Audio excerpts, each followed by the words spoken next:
everyone, once again welcome back to Priyanka Career Hub for UGC NET exam preparation. I hope you all are doing great. आज के इस video में हम दिसंबर 2024 exam के लिए paper 1 के इंपॉर्टेंट एक्सपेक्टेड एमसीक्यू सीरीज का next part discuss करेंगे। इस प्लेटफॉर्म पे मैं आपको पेपर 1 की कंप्लीट प्रिपरेशन कराती हूँ and UGC net update, assistant professor exam and vacancy से रिलेटेड अपडेट एंड नोटिफिकेशन आपको प्रोवाइड करती हूँ। चैनल पर नए, चैनल को सब्सक्राइब कर लीजिएगा ताकि आगे आने वाले सारे इंपॉर्टेंट अपडेट एंड नोटिफिकेशन आपको टाइम टू टाइम मिल जाए। So let's start today's video. Question number 1 आपके सामने है। क्वेश्चन नंबर 1 कम्युनिकेशन का क्वेश्चन है। One of the characteristics of oral communication system that it is option number 1 mediated, option number 2 point two point, option number 3 impersonal and option number 4 is noise related. Communication के question में आपसे oral communication के ऊपर पूछा गया है कि इसमें से कौन सा कैरेक्टरिस्टिक्स ओरल कम्युनिकेशन को बताता है। तो ओरल कम्युनिकेशन जो होता है फ्रेंड्स, वो पॉइंट टू पॉइंट कम्युनिकेशन होता है, because oral communication is also called as verbal communication, जिसमें हम वर्ड्स का यूज करते हैं। फेस टू फेस जो कन्वर्सेशन होता है किसी पर्सन के साथ में, वो ओरल कम्युनिकेशन होता है। यहाँ पर फीडबैक भी जो होता है वो इमीडिएट होता है। अगर किसी पर्सन को लैंग्वेज समझ में नहीं आ रही है तो ये इमीडिएट आपको फीडबैक पता चल जाएगा कि वो पर्सन को आपने जो मैसेज उसको सेंड किया है क्या उसको अंडरस्टैंड हुआ है। इसमें फीडबैक भी इमीडिएट होता है।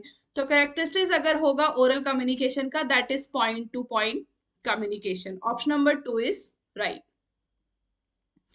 Next question number 2, Arpit courses as online refresher courses are offered on Swayam platform by option number 1 UGC HRDC only, PMMN MTT centers only, national coordinators of Swayam courses, national resources centers in different disciplines। Arpit courses के बारे में आपको पूछा गया है। तो friends, अर्पित course जो होता है वो टीचर को ट्रेनिंग प्रोवाइड करने के लिए एक रिफ्रेशर प्रोग्राम है जो टीचर्स को ट्रेनिंग प्रोवाइड करता है। तो देखते हैं इसका आंसर क्या होगा। इसका आंसर होगा national resources centre in different discipline. ये नेशनल रिसोर्स सेंटर है जो डिफरेंट डिसिप्लिन में प्रोवाइड करता है। फुल फॉर्म होता है अर्पित का annual refresher programme in teaching, जो टीचर को ट्रेनिंग प्रोवाइड करता है, रिफ्रेशर प्रोग्राम प्रोवाइड करता है। Arpit is a comprehensive online training program designed for college and university teachers in India. India में कॉलेज एंड यूनिवर्सिटीज के टीचर्स के लिए प्रोग्राम को डिजाइन किया गया है। It offers a wide range of courses and workshop to support the professional development of teachers. ये जो अर्पित कोर्सेस है स्वयं प्लेटफॉर्म के द्वारा ऑफर किया जाता है टीचर्स को, टीचर्स के डेवलपमेंट एंड उनके प्रोफेशनल ग्रोथ के लिए। Option number 4 is the right answer. Next question number 3।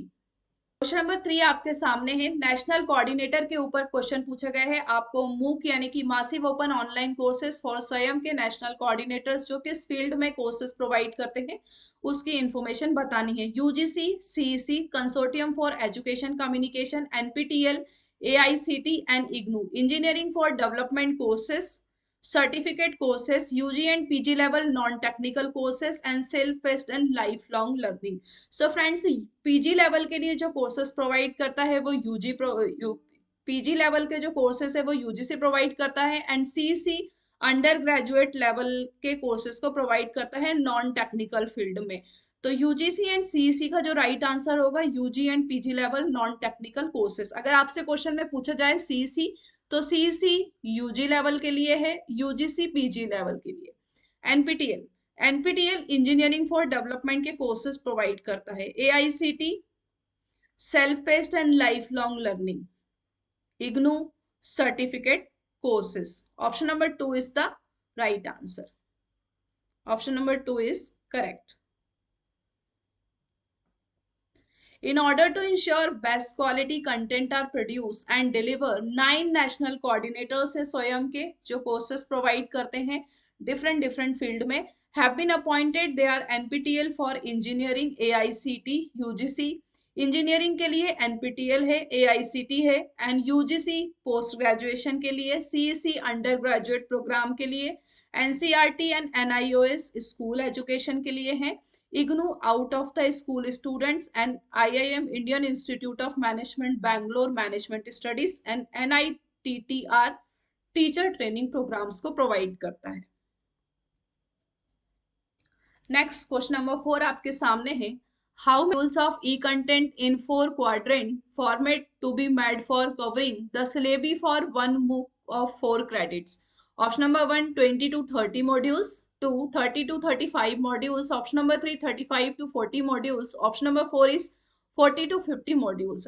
तो फ्रेंड्स जो मूक है, मूक का मीन्स होता है मासिव ओपन ऑनलाइन कोर्सेज। अब आप ये बोलेंगे कि मैम मासिव का मतलब क्या होता है? मासिव का मतलब ये होता है कि इसमें कोई लिमिटेशंस नहीं है, अनलिमिटेड जितने स्टूडेंट्स चाहे उतने स्टूडेंट्स इस कोर्सेस में एनरोल कर सकते हैं, इसीलिए इसको बोलते हैं हम massive open online courses, right. ये फ्री ऑफ कॉस्ट है, अगर आप इसमें एग्जाम देते हैं तब उसके लिए वो चार्जेबल होता है।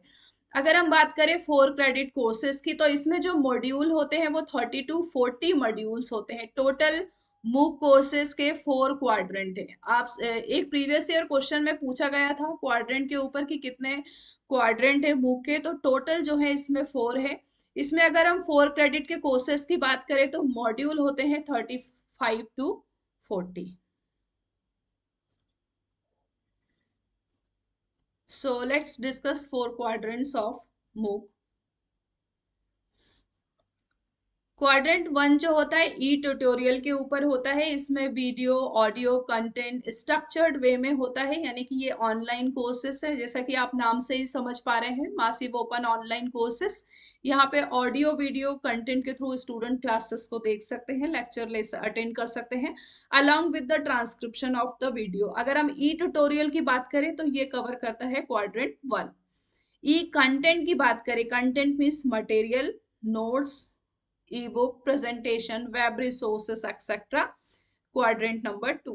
क्वाड्रेंट नंबर 3 जो होता है वो डिस्कशन फोरम होता है, कि अगर स्टूडेंट्स को कुछ डाउट होता है तो वो अपने डाउट डिस्कशन फोरम में प्रोफेसर से पूछ सकते हैं। अगर हम बात करें क्वाड्रेंट नंबर 4 की, तो ये जो है असेसमेंट होता है कि कोर्स कंप्लीट होने के बाद स्टूडेंट ने कितना सीखा, उसका जो इवैल्यूएशन होता है उसी के बेसिस पे उसको सर्टिफिकेट प्रोवाइड किया जाता है। इसमें कुछ क्वेश्चंस होते हैं, क्विजेस भी होती है, या फिर other type of according to that courses. तो ये 4 कोर्सेस होते हैं मूक में, 4 quadrants massive open online courses. Next question number 5 आपके सामने है। So most of the hazardous landslides are induced by earthquake. अधिकांश खतरनाक भूस्खलन भूकंप के कारण होते हैं। Statement number 2, all landslides involves falling of earth material under shear stress. सभी भूस्खलनों में कतरनी तनाव के कारण पृथ्वी की सामग्री का गिरना शामिल है। आपके पास 4 ऑप्शन है, both statement 1 and 2 are true, both statement first and second are false, first is true, second is false, first is false and second is true. People development environment का क्वेश्चन है। तो फ्रेंड्स ये जो hazardous landslides होते हैं ये earthquake की वजह से तो होते हैं, और बाकी का अदर कोई रीजन भी हो सकता है, सॉइल का जो है जमीन में धंसना, उसकी वजह से भी लैंडस्लाइड्स कारण बनता है। तो आपका ये जो स्टेटमेंट नंबर 1 है वो रॉन्ग हो जाएगा, क्योंकि यहाँ पे लिखा गया है मोस्ट, ज्यादातर ऐसा नहीं है, इसके अलग कोई रीजन भी हो सकते हैं। Statement number 2, all landslides involve falling of earth material under shear stress. Landslides में अंदर जो मटेरियल होता है, मिट्टी होती है या अदर टाइप का जो भी मटेरियल होता है, वो धीरे धीरे नीचे जाने लगता है, जिसकी वजह से लैंडस्लाइड्स होते हैं। भूस्खलनों में तनाव के कारण पृथ्वी की सामग्री का भी गिरना शामिल है। That is statement number 1 is correct. Statement number 1 is false and second is true. Option number 4 is the right answer. Next question number 6. Read it question carefully. Arrange the following earth water compartments in increasing order of the amount of the water they hold. Option number A, rivers and stream, B, fresh lakes, atmosphere, ice and snow. Question में आपसे पूछा जा रहा है कि इसमें से कौन सा वाटर का कंपार्टमेंट सबसे ज्यादा क्वांटिटी या अमाउंट में वाटर को होल्ड कर सकते हैं। आपको इंक्रीजिंग ऑर्डर में बताना है, तो सबसे ज्यादा अगर वाटर को होल्ड कर सकता है तो वो होता है ice and snow. Ice and snow जो है सबसे ज्यादा वाटर को होल्ड करता है, बट आपको इंक्रीजिंग ऑर्डर में बताना है, यानी कि बढ़ते क्रम में बताना है। तो अब आपके ऑप्शन इन तीनों में से हो सकते हैं,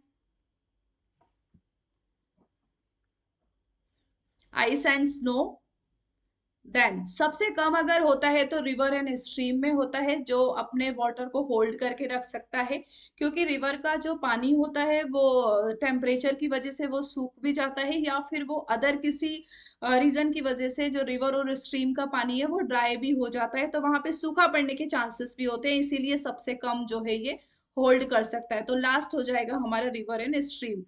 सबसे ज्यादा होल्ड करता है आइस एंड स्नो, उसके बाद फ्रेश लेक आपके होल्ड कर सकते हैं, and atmosphere is the third, and last one is river and stream. Option number 1 is correct. Next question number 7, statement number 1, rise in water temperature from normal levels due to thermal pollution can adversely affect water quality and aquatic life. Statement number 2, oxygen solubility in water increases as temperature increases. यहाँ पे 4 options आपको given है, कौन सा true है कौन सा false है आपको ये बताना है। यहाँ पे बोला जा रहा है स्टेटमेंट नंबर 1 में कि तापीय प्रदूषण के कारण सामान्य स्तर से पानी के तापमान में वृद्धि, rise in water temperature from normal level, अगर वाटर का टेम्परेचर नॉर्मल लेवल से बढ़ता है ड्यू टू थर्मल पॉल्यूशन की वजह से, तो उससे हमारे अफेक्ट करता है quality and aquatic life. Yes, इससे हमारी क्वालिटी, वाटर की क्वालिटी भी क्या होगी, धीरे धीरे लो होने लगेगी जब टेम्परेचर ज्यादा रहेगा। एंड जलीय जो जीव जंतु है जो कि पानी के अंदर रहते हैं, एक्यूटिव लाइफ, उनकी जो लाइफ है वो भी डेंजर होगी। तो स्टेटमेंट नंबर 1 जो होगा वो आपका करेक्ट होगा। Oxygen solubility in water increases as temperature increases, तापमान बढ़ने पर पानी में ऑक्सीजन की घुलनशीलता बढ़ जाती है। नो, जब वाटर का टेम्परेचर इंक्रीज होता है तब वहां पे ऑक्सीजन की जो सॉल्युबिलिटी है वो धीरे धीरे वो भी घटने लगती है। तो स्टेटमेंट नंबर 2 जो होगा वो आपका फॉल्स होगा। First is true and second is false. Option number 3 is right. Next question number 8, so ये फालिसी का क्वेश्चन है। If the statement some animal are not birds is given as false, then which of the following statement can be immediately inferred to be false? Question में पूछा जा रहा है कि अगर कुछ एनिमल बर्ड नहीं है, कुछ जानवर पक्षी नहीं है, ये गलत है, फॉल्स है, तो इसमें से कौन सा जो स्टेटमेंट है वो फॉल्स होगा। तो फ्रेंड्स ये स्क्वायर ऑफ अपोजिशन का क्वेश्चन है। So let's discuss square of opposition. Square of oppositions में आपको 4 टर्म्स के बारे में पता होना चाहिए। फर्स्ट वन कॉन्ट्रेरी, सब कॉन्ट्रेरी, सब अल्टर्न, सुपर अल्टर्न एंड कॉन्ट्राडिक्टरी। यहाँ पे 4 वर्ड्स होते हैं, ए ई आई ओ। A means all, E means no, I means some and O means some not। अगर यहाँ पे ये ट्रू होगा, कॉन्ट्राडिक्टरी, अगर A ट्रू है तो O फॉल्स होगा, अगर O फॉल्स है तो A भी क्या होगा, ट्रू होगा। अगर हम बात करें A की सब अल्टर्न में, A अगर ट्रू होगा तो I भी ट्रू होगा।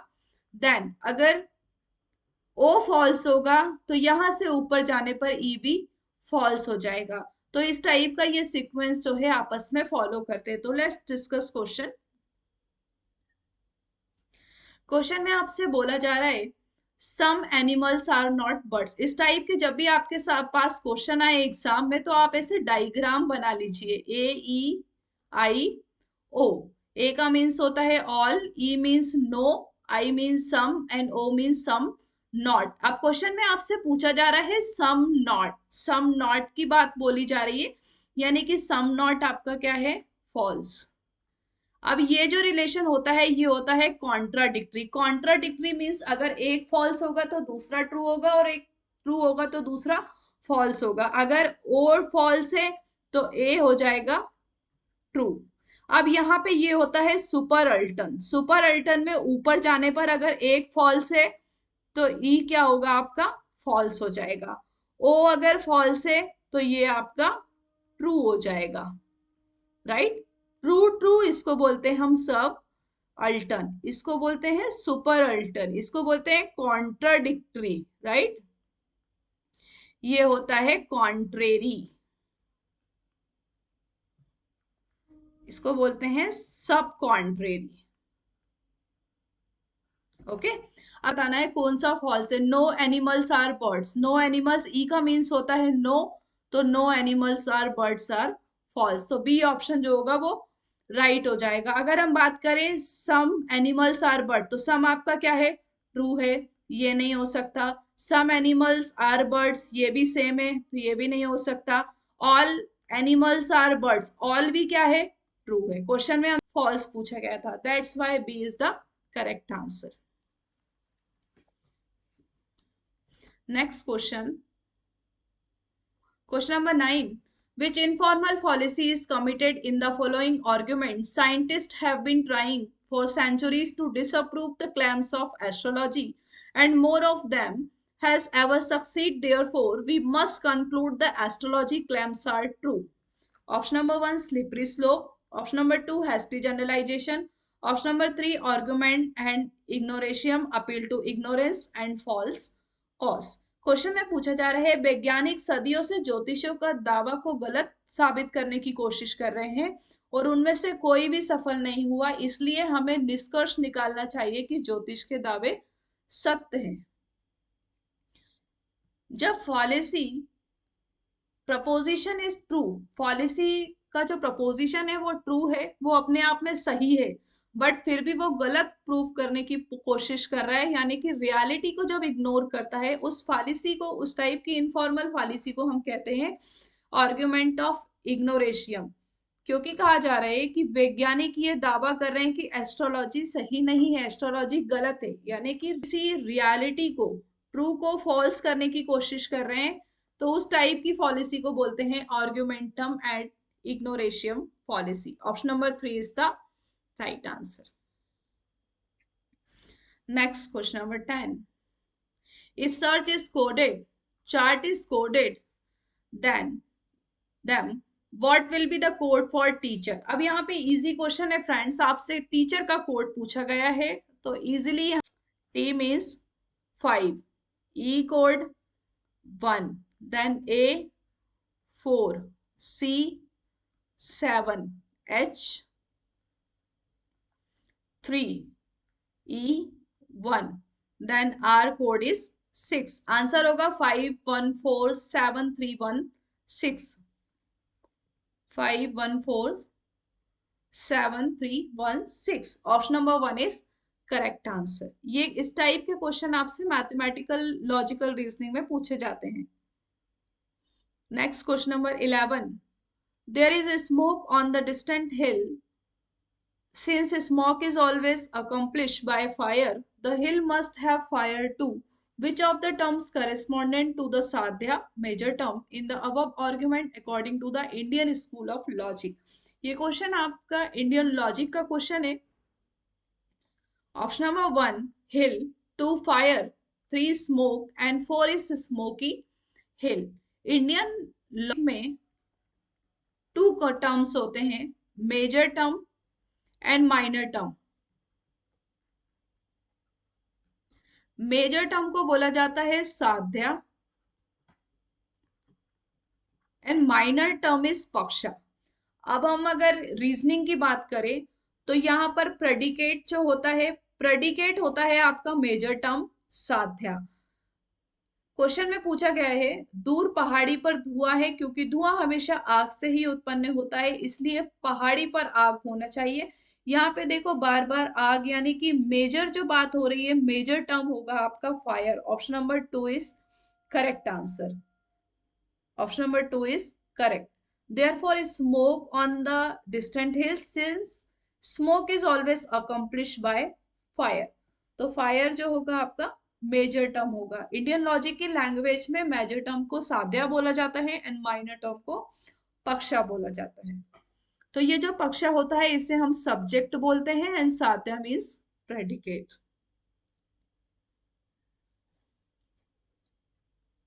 Question number 12. The action of sending emails to fraudulently obtain another person's bank detail is called.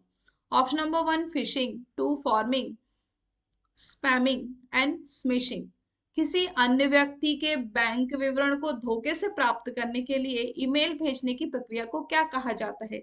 अगर कोई पर्सन किसी पर्सन की बैंक डिटेल को बिना उसकी परमिशन के अनवांटेड अननेसेसरी तरीके से किसी और पर्सन को शेयर कर रहा है, धोखे से प्राप्त कर रहा है या उसको स्प्रेड कर रहा है, इस टाइप की जो प्रोसेस को बोला जाता है फिशिंग। किसी अन्य व्यक्ति के बैंक विवरण को धोखे से प्राप्त करना बिना उसकी परमिशन के, बिना उसकी मर्जी के, इसको बोला जाता है fishing. Option number 1 is correct. Question number 13, which of the following statement are correct with reference to web 3.0? Web 3.0 technology theoretically puts user data and web content into users hand. B, centralization is a core tenet of web 3.0. In web 3.0 world, blockchain based network transactions and business will thrive in the coming year. Web technology जो होती है वो user के data जो है, user अपने according अपनी जो है वेब टेक्नोलॉजी के थ्रू अपने इंफॉर्मेशन को, डेटा को अपने अकॉर्डिंग मैनेज कर सकता है। तो ये जो कंटेंट होता है वो यूजर के हाथ में होता है। Option number A is correct. Centralisation is a core tenet of web 3.0। ये जो वेब 3 होता है इसमें सेंट्रलाइजेशन नहीं होता, ये डिसेंट्रलाइजेशन अप्रोच है। डिसेंट्रलाइजेशन मीन्स आप इंटरनेट के ऊपर वेब के माध्यम से बहुत सारी वेबसाइट अवेलेबल है, डिफरेंट डिफरेंट प्लेटफॉर्म है। आप डिफरेंट मोजिला फायर या सफारी या फिर हम बात करें माइक्रो एज, किसी भी वेब का यूज करके आप इसको यूज कर सकते हो। तो ये कोई एक सेंट्रलाइज प्रोसेस नहीं है, it's decentralised.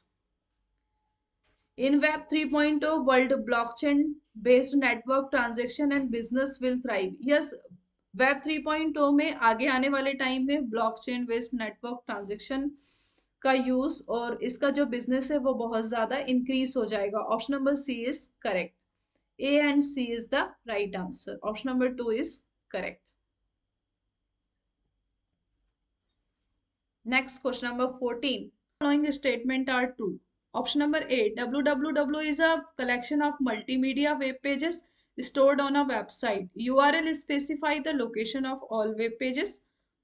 Web resources are accessed by Windows operating system. तो www वर्ल्ड वाइड वेब जो होता है कलेक्शन होता है, इसमें मल्टीमीडिया अवेलेबल होता है, audio visual aids pictures web pages store कर सकते हैं हम वेबसाइट के ऊपर। ए इज करेक्ट। यूआरएल आपका लोकेशन को डोनेट करता है,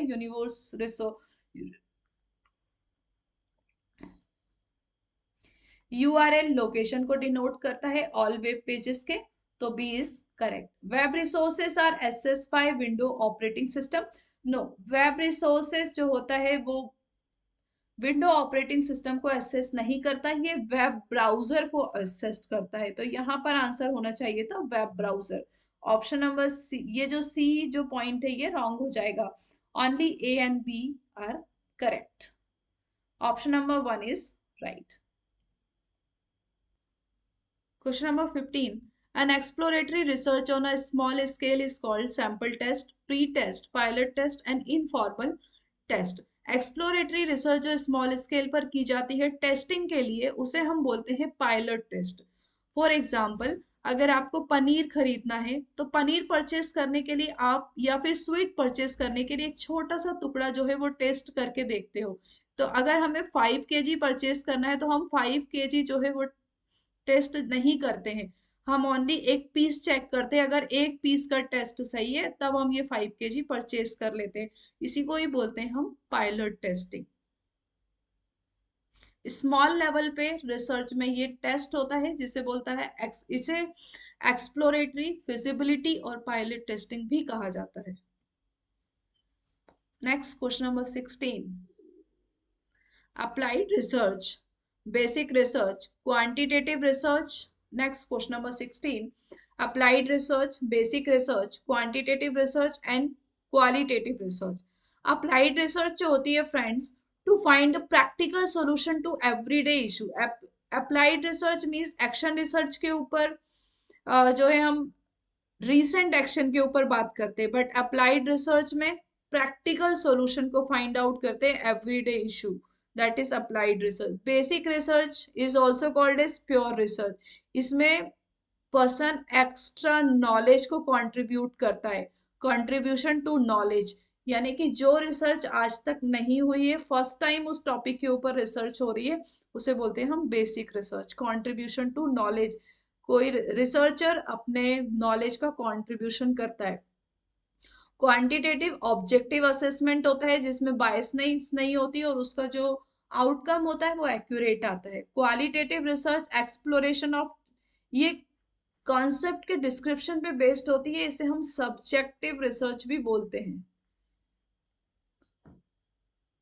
option number 2 is the right answer. Applied to find practical solution everyday issues, basic research, contribution to knowledge, quantitative objective assessment, and qualitative is exploration of description of concept. 2 is the right answer. Number 17, which of the following strategies can be used for making classroom teaching effective?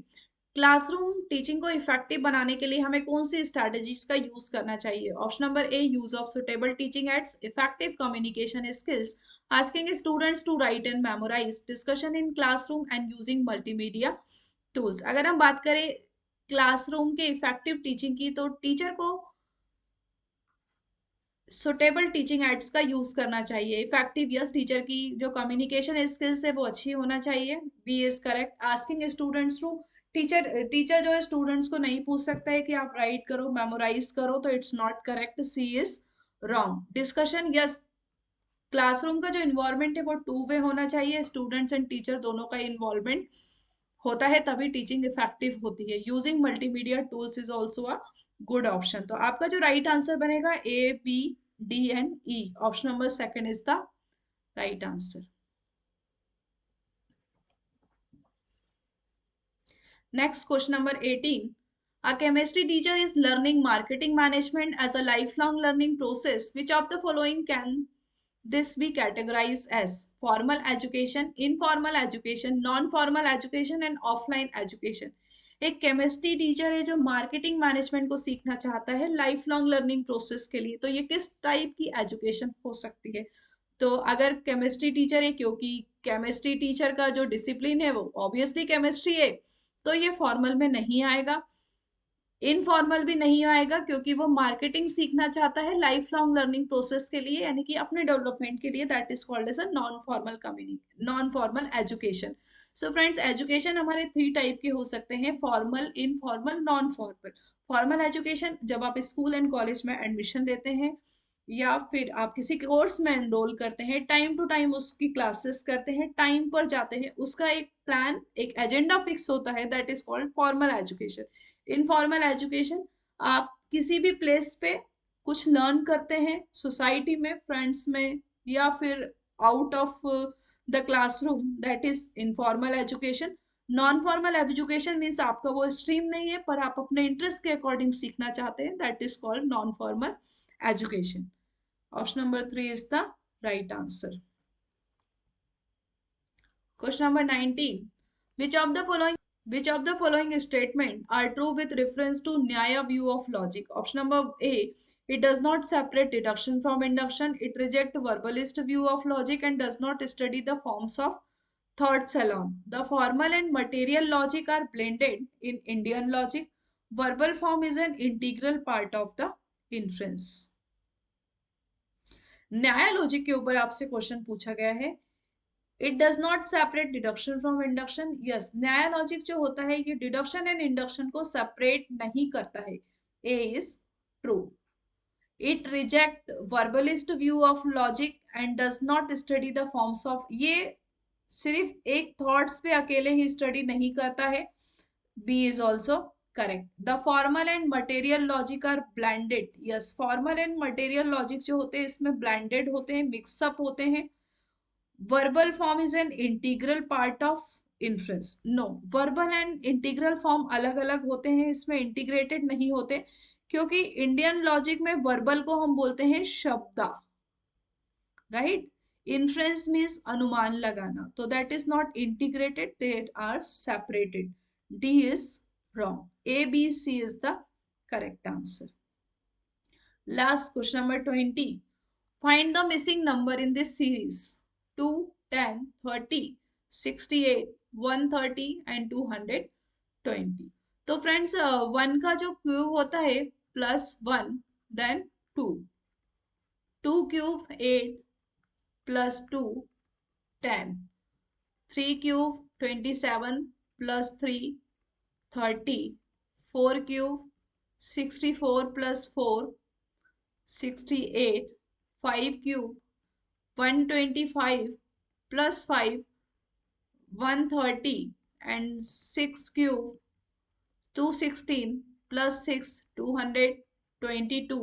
Then आपको last next बताना है 7 cube 343 +7 हो जाएगा 350. Option number A is the correct answer. मिलते हैं next video में. आज के लिए बस इतना ही. तब तक के लिए अपना ख्याल रखिए. अगर आप इस चैनल पर नए तो चैनल को सब्सक्राइब कर लीजिए ताकि आगे आने वाले सारे इंपॉर्टेंट अपडेट एंड नोटिफिकेशन आपको टाइम टू टाइम मिल जाए. आपको ये वीडियो कैसा लगा कमेंट सेक्शन में मुझे कमेंट्स करके जरूर बताइएगा. अगर आप चाहते हैं कि मैं किसी और टॉपिक पर वीडियो बनाऊं तो आप मुझे कमेंट्स कर सकते हैं. Thank you so much. Have a nice day.